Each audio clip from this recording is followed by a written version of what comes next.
After installing the January updates from Microsoft, Windows 10 users with older processors such as Core 2 Duo or AMD Athlon face a significant issue, like various applications on their PCs stopped working.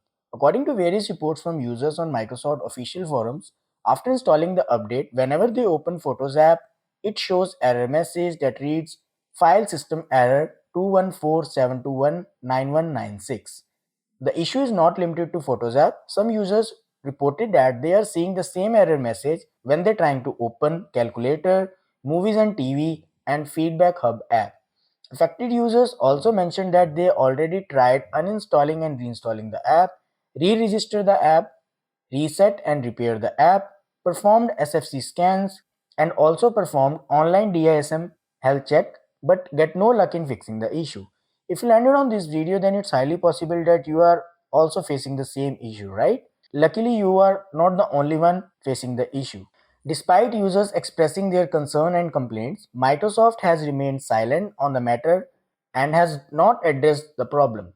Experts in the field believe that recent updates to Windows 10 apps may have included instructions that are incompatible with many old processors. Alternatively, it is possible that a simple unintentional error by the developers has rendered legacy hardware incapable of running the latest Windows 10 applications. There is no exact information on what causing the issue. So what are your options at the moment? The only thing you can do is wait for Microsoft words on this issue.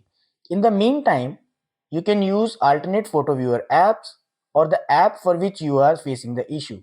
Apart from this, you can share feedback about this with Microsoft. One of the users have already filled the feedback, so follow the same for get more updates. I'm also tracking this issue, and whenever I get more information on this, I will definitely share it with you. I hope this video helps. If it did, then don't forget to like this video and subscribe the channel for getting more updates. Thanks for watching.